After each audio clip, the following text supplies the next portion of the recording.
ঘুম ভেঙে যাওয়া মানে হচ্ছে আপনার জন্য সুসংবাদ। আপনি মনক্ষুণ্ণ হবেন না। আপনার ঘুম ভেঙে গেছে, আল্লাহ তাআলার পক্ষ থেকে একটি নিয়ামত।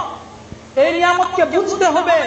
আপনার মনক্ষুণ্ণ হওয়ার, মন খারাপ করার কোনো কারণ নেই।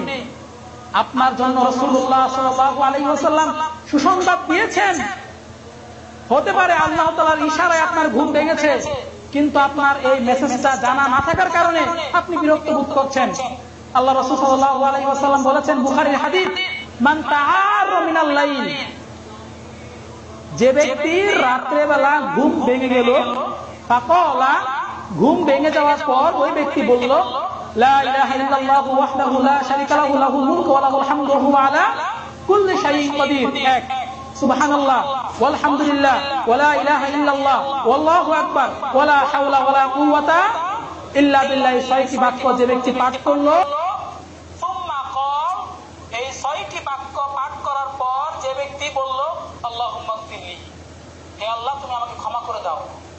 আও দাআ, অথবা অন্য কোন দোয়া করলো, অন্য কোন দোয়া, হে আল্লাহ তুমি আমাকে ক্ষমা করে দাও, তুমি আমার সন্তানদেরকে তুমি সঠিক পথে পরিচালনা করো, তুমি আমার পিতামাতাকে ক্ষমা করে দাও, তুমি আমার আত্মীয় স্বজনকে জান্নাতমুখী জীবন যাপন করার তৌফিক দাও, তুমি আমাকে সুস্থ করে দাও, তুমি আমার ধন সম্পদে বরকত দাও।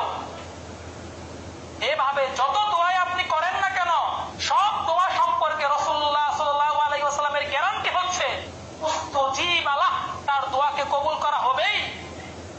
অথচ আমাদের যদি ঘুম ভেঙে যায়, তাহলে আমরা বিরক্ত বোধ হই, কারণ আমরা এই মেসেজ জানি না।